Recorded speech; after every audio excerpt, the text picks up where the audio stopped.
Hello my friends, Liz beauty ടിപ്സിലേക്ക് സ്വാഗതം. ഇന്നത്തെ എൻ്റെ പോസ്റ്റ് എന്താണെന്നോ, നമ്മളെല്ലാവരും കഴിക്കുന്ന ഒന്നാണ് ബദാം അല്ലേ, ആൽമണ്ട്, അതുപോലെ തന്നെ കാഷ്നട്ട്, പിന്നെ വാൾനട്ട്, പിസ്ത. ഇതൊക്കെ നമുക്ക് ഗൾഫുകാർ കൊണ്ടുവന്ന് തരും. പിന്നെ നമ്മൾ വാങ്ങും. അങ്ങനെയൊക്കെ എങ്ങനെയായാലും നമ്മളിതൊക്കെ കഴിക്കുന്നവരാണ്. പിന്നെ ചില രോഗികളെ സംബന്ധിച്ച് അവരിതൊക്കെ ശ്രദ്ധിച്ച് കഴിക്കും. ഇത് നമുക്ക് പ്രോട്ടീൻ്റെ ഒക്കെ ആവശ്യത്തിനായിട്ട് അങ്ങനെ നമ്മൾ മിക്കവാറും എല്ലാവരും കഴിക്കുന്നതാണ്. അപ്പോൾ ഇതെങ്ങനെ കഴിക്കുന്നേ? നമ്മളെപ്പോഴെങ്കിലും ഒരു പിടിയെടുത്ത് കഴിക്കുമല്ലേ, അല്ലാണ്ട് നമ്മൾ അതിനകത്ത് കൂടുതൽ ഒന്നും നമ്മൾ ശ്രദ്ധിക്കാറൊന്നുമില്ല. പക്ഷേ എങ്കിൽ അങ്ങനെയല്ല വേണ്ടത് കേട്ടോ. ഇതിനെക്കുറിച്ച് നമ്മൾ കൂടുതൽ പഠിക്കുമ്പോഴേ ഓരോന്നിനും ഓരോ സമയമുണ്ട്.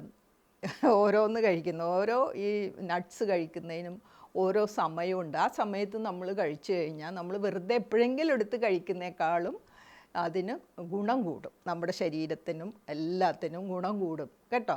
അതെങ്ങനെയാണെന്ന് ഞാൻ പറയട്ടെ. ഇപ്പം നമ്മൾ ബദാം പരിപ്പെടുക്കുക, ആൽമണ്ട് എടുക്കുക. നമ്മൾ സാധാരണ അത് കഴിക്കേണ്ടത് രാവിലെയാണ്.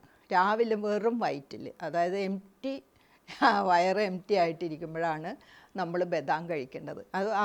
അപ്പോൾ അതിൻ്റെ ഗുണം എന്താണെന്ന് വെച്ച് കഴിഞ്ഞാൽ, ഇത് പെട്ടെന്ന് നമ്മുടെ ശരീരം ആഗീരണം ചെയ്യുന്നതിനും അതുപോലെ തന്നെ നമുക്ക് നമ്മുടെ ഓർമ്മശക്തി കൂടുന്നതിനും നമ്മുടെ ശരീരത്തിലുള്ള മിക്കവാറും എല്ലാ അവയവങ്ങൾക്കും, ഹാർട്ടിൻ്റെ ആരോഗ്യത്തിന്, ബ്രെയിനിൻ്റെ ആരോഗ്യത്തിന്, അതുപോലെ തന്നെ ചീത്ത കൊളസ്ട്രോൾ, LDL കുറയുന്നതിന് എന്ന് വേണ്ട ഒത്തിരി ഗുണങ്ങൾ, ബ്ലഡ് ഷുഗർ ഉള്ളവർക്ക്, അതുപോലെ BP ഉള്ളവർക്ക് ഇതെല്ലാം മിനിമൈസ് ചെയ്യുന്നതിനും ഇങ്ങനെയുള്ള രോഗികൾക്കെല്ലാം ഇത് ഏറ്റവും ഗുണം ചെയ്യുന്നത് രാവിലെ നമ്മൾ വെറും വയറ്റിൽ കഴിക്കുന്നതാണ് കേട്ടോ. ഇപ്പോൾ ബദാം പരിപ്പ് രാവിലെ വെറും വയറ്റിൽ കഴിക്കണം. ഇനി എങ്ങനെ കഴിക്കണം? ഇത് കുതിർത്ത് കഴിക്കണം. തലേന്ന് നമ്മൾ മിക്കവാറും എല്ലാ നട്ട്സും കുതിർത്ത് കഴിക്കുന്നതാണ് കൂടുതൽ ഗുണമെന്ന് പറയുന്നത്. കാരണം ഇത് ദഹിക്കാനുള്ള എളുപ്പം, പോഷകങ്ങൾ വലിച്ചെടുക്കാനുള്ള എളുപ്പത്തിനൊക്കെയാണ് അങ്ങനെ പറയുന്നത്. ബദാം പരിപ്പ് തീർച്ചയായിട്ടും നമ്മൾ കുതിർത്താണ് കഴിക്കേണ്ടത്. അപ്പോൾ ഇത് നമ്മൾ തലേന്ന് ഒരു 5 to 10, അധികമൊന്നും വേണ്ട കേട്ടോ, എടുത്ത് നമുക്ക് തലേന്ന് കുതിർത്ത് പിറ്റേന്ന് രാവിലെ ചായ കുടിക്കുന്നതിന് മുന്നേ എംറ്റി വയറിൽ നമ്മളിത് കഴിക്കുക കേട്ടോ. അതിൻ്റെ സ്കിന്ന് തൊലി കളഞ്ഞ് കഴിക്കുന്നത് നല്ലതാണ്. ഇപ്പോൾ കളഞ്ഞില്ലേന്നും കുഴപ്പമൊന്നുമില്ല. ഇപ്പോൾ ദഹന സംബന്ധമായ പ്രശ്നങ്ങളൊന്നും ഇല്ലാത്തവർക്ക് തൊലിയോടുകൂടി കഴിക്കണോണ്ട് കുഴപ്പമൊന്നുമില്ല. പെട്ടെന്ന് ദഹിക്കാനാണ് അതിൻ്റെ സ്കിൻ കളയാൻ പറയുന്നത് കേട്ടോ. ഇതാണ് ബദാം പരിപ്പ് കഴിക്കേണ്ട രീതി. ഇനി അടുത്തതായിട്ട് കാഷ്നട്ടാണ്. അണ്ടിപ്പരിപ്പ് ഈ പറഞ്ഞു കൂട്ട് നമ്മളെപ്പോഴെങ്കിലും ഒരു പിടിയെടുത്ത് കഴിക്കുന്നവരാണ്. പക്ഷെ അങ്ങനെയല്ല വേണ്ടത്. അണ്ടിപ്പരിപ്പ് കഴിക്കേണ്ട സമയം എപ്പോഴാണെന്നോ, നമ്മളൊരു മിഡ് മോർണിംഗിലാണ്, അതായത് ഒരു 12 മണിയാകുമ്പോൾ, അതല്ലെങ്കിൽ ലഞ്ചിൻ്റെ കൂടെ ഒക്കെയാണ് അണ്ടിപ്പരിപ്പ് കഴിക്കുകയാണെങ്കിൽ നമ്മൾക്ക് അത് കൂടുതൽ നമ്മുടെ ശരീരത്തിന് പ്രയോജനപ്പെടും കേട്ടോ. അപ്പോൾ അണ്ടിപ്പരിപ്പ് കഴിക്കേണ്ട സമയം അതാണ്. അപ്പോൾ ഇതിലെല്ലാത്തിലും നട്ട്സ് എന്ന് പറയുമ്പോൾ എല്ലാത്തിലും ഒത്തിരി വൈറ്റമിൻസും മിനറൽസും ഫൈബറും എല്ലാം അടങ്ങിയിട്ടുണ്ട്, ആൻറ്റി ഓക്സിഡൻസും എല്ലാം അടങ്ങിയിട്ടുണ്ട്. അതുകൊണ്ട് ഇത് കഴിക്കുന്ന സമയം കൂടെ നമ്മൾ ശ്രദ്ധിച്ചു കഴിഞ്ഞാൽ ഇത് നമ്മുടെ സ്കിന്നിനും ഹെയറിനും നമ്മുടെ രോഗികൾക്കും രോഗാവസ്ഥയ്ക്കും എല്ലാത്തിനും ഇത് പ്രയോജനം ചെയ്യും കേട്ടോ. അപ്പോൾ ഈ സമയത്ത് നമ്മൾ ഉച്ച സമയത്ത് കഴിക്കുകയാണെങ്കിൽ നമ്മുടെ എനർജി ബൂസ്റ്റ് ചെയ്യുന്നതിനും രോഗപ്രതിരോധ ശേഷി കൂട്ടുന്നതിനും നല്ലതാണ്. പ്രഗ്നൻറ്റിന് ശ്രമിക്കുന്നവരും പ്രഗ്നൻ്റ് ആയിരിക്കുന്നവരും അതുപോലെ ജെൻസിനും ഒക്കെ കഴിക്കാം. നിങ്ങൾക്ക് അണ്ടിപ്പരിപ്പ് ഈ സമയത്ത് കഴിച്ചാൽ കൂടുതൽ നമുക്കതിൻ്റെ ഗുണം കിട്ടും. ഓക്കെ. പിന്നെ നമ്മൾ അധികം കഴിക്കുന്ന ഒന്നാണ് പിസ്ത അല്ലേ. പിസ്ത എല്ലാവർക്കും ഇഷ്ടമാണ്.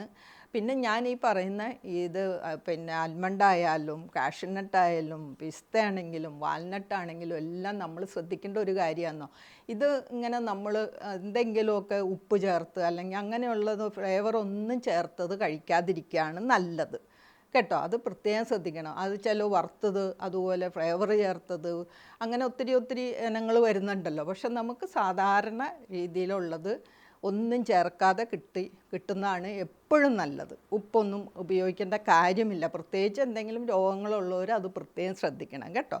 അപ്പോൾ ഇനി പിസ്ത കഴിക്കേണ്ടത് എപ്പോഴാണെന്നോ, പിസ്ത കഴിക്കേണ്ട സമയം പറയുന്നത് 3 to 4 ആണ് കേട്ടോ. അതായത് നമ്മൾ ഉച്ചയ്ക്കൊക്കെ കിടന്ന് ഒരു ഉച്ച ക്ഷീണം ഉണ്ടല്ലോ നമുക്ക്, ആ മയക്കമൊക്കെ കഴിഞ്ഞ് എഴുന്നേൽക്കുമ്പോൾ ആ ക്ഷീണമൊക്കെ പോയി നല്ല എനർജി കിട്ടുന്നതിനും ധാരാളം ഫൈബറൊക്കെ ഇതിനകത്ത് അടങ്ങിയിട്ടുണ്ട് കേട്ടോ. അതുപോലെ നമ്മുടെ ബ്രെയിൻ ഹെൽത്തിനും അതുപോലെ നമ്മുടെ ശാരീരികമായ എല്ലാ ആരോഗ്യത്തിനും എല്ലാത്തിനും പിസ്ത നല്ലതാണ്. കഴിക്കേണ്ട സമയം ഈ ഒരു നമ്മൾ 4 മണിക്ക്, ഇപ്പം നമ്മൾ കപ്പലണ്ടിയൊക്കെ കഴിക്കുമല്ലോ, ഇപ്പോൾ നമ്മൾ ചായ കുടിക്കുമ്പോൾ, അതുപോലെ നമുക്ക് കഴിക്കേണ്ട ഒന്നാണ് പിസ്ത. ഒരു 10-15 മതി കേട്ടോ, അധികമൊന്നും വേണ്ട. അണ്ടിപ്പരിപ്പും അങ്ങനെ മതി, ഒരു 10 കൂടുതലൊന്നും നമ്മൾ കഴിക്കേണ്ട ആവശ്യമില്ല. ഡെയിലി കഴിക്കുന്നവർക്ക്, വല്ലപ്പോഴും കഴിക്കുന്നവർക്കൊക്കെ കഴിക്കാം. അപ്പോൾ ഡെയിലി നമ്മളിങ്ങനെ ഇപ്പം എന്തെങ്കിലും ഇങ്ങനെയുള്ള ചിന്തയോടുകൂടി കഴിക്കുന്നവർ ഇതൊന്നും അധികം കഴിക്കേണ്ട ആവശ്യമില്ല. ഒരു 5 to 10, ഇപ്പോൾ പിസ്തയ്ക്ക് ആണെങ്കിൽ ഒരു 15 അല്ലെങ്കിൽ ഒരു 20, അതിൽ കൂടുതലൊന്നും കഴിക്കേണ്ട ആവശ്യമില്ല. അത് പ്രത്യേകം ശ്രദ്ധിക്കണം. ഓക്കെ, അടുത്തത് നമുക്ക് കഴിക്കാൻ വൈകുന്നേരം രാത്രി സമയങ്ങളിൽ, രാത്രി എന്ന് പറഞ്ഞാൽ ഒരു 6 to 8 ആ സമയങ്ങളിലൊക്കെ ആഹാരത്തിന് മുന്നാണ് നല്ലത്, ശേഷം കഴിക്കുന്നതിനേക്കാളും നല്ലത് അതാണ്. ഇപ്പോൾ ഈ വാൽനട്ടിൻ്റെ ഒരു ഗുണം എന്താണെന്നോ, ഇത് നമുക്ക് ഉറക്കം കിട്ടും, മെലാറ്റോണിൻ കൂടുതൽ അടങ്ങിയിട്ടുണ്ട്. അതുകൊണ്ട് തന്നെ നമ്മുടെ ഉറക്കം ഇല്ലാത്തവർക്ക് വാൽനട്ട് കഴിക്കുന്നത് വളരെ എഫക്റ്റീവാണ് കേട്ടോ.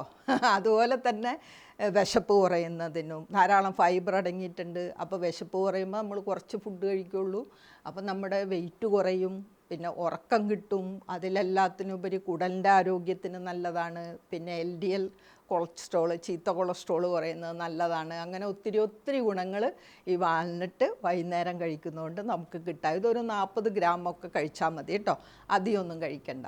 അപ്പോൾ ഇത്രയും പിന്നെ നട്ട്സിൻ്റെ കാര്യം ഞാൻ പറഞ്ഞല്ലോ, ഇതെപ്പോഴാണ് കഴിക്കേണ്ടതെന്നും നമുക്ക് മനസ്സിലായി.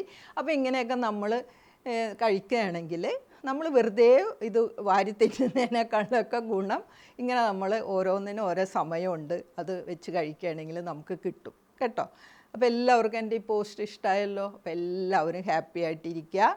പിന്നെ എനിക്ക് സബ്സ്ക്രൈബ് ചെയ്യാത്തൊരു സബ്സ്ക്രൈബ് ചെയ്യുക, പിന്നെ ഫ്രണ്ട്സിനൊക്കെ ഷെയർ ചെയ്യുക, പിന്നെ ലൈക്ക് ചെയ്യണം, എന്നാൽ അടുത്ത വീഡിയോ ഇട്ടുള്ളൂ. Okay, thank you for watching. By.